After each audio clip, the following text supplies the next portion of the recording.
Bonjour à tous. Le psaume du jour dans la liste fédérative est le psaume 42-43, un seul psaume coupé malencontreusement en deux. Ceux qui pratiquent le psautier réformé le connaissent bien. Ils le chantent sur ces paroles.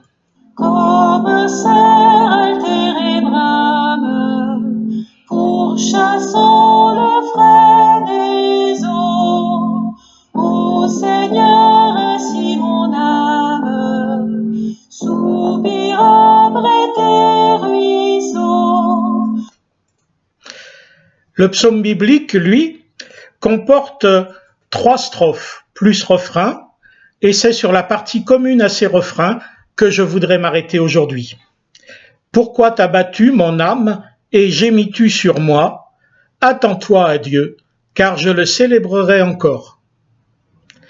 Comme souvent, le psalmiste s'adresse à lui-même, mon âme, pour s'interroger, changer de regard.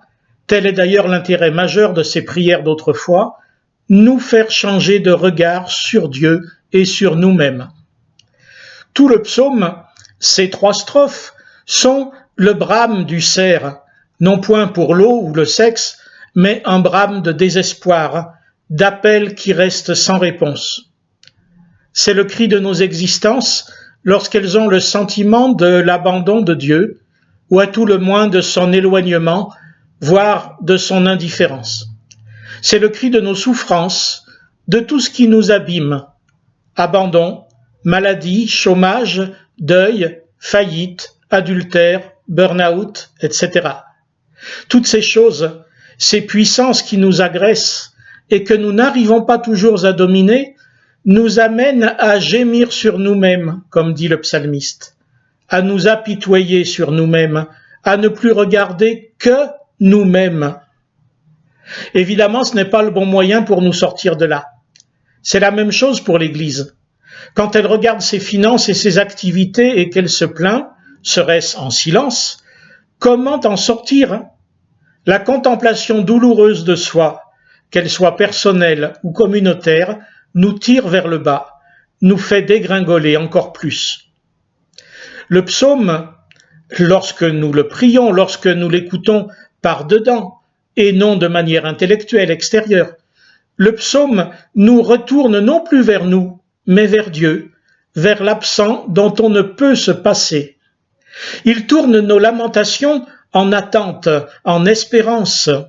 Il détourne de nous nos regards pour les tourner vers devant nous, vers l'autre, vers demain. Et tant qu'à faire, vers les autres. Comment pleurer encore sur soi quand tant d'autres gens souffrent aussi? Nous, chrétiens, nous avons autre chose à faire qu'à nous regarder souffrir quand c'est le cas.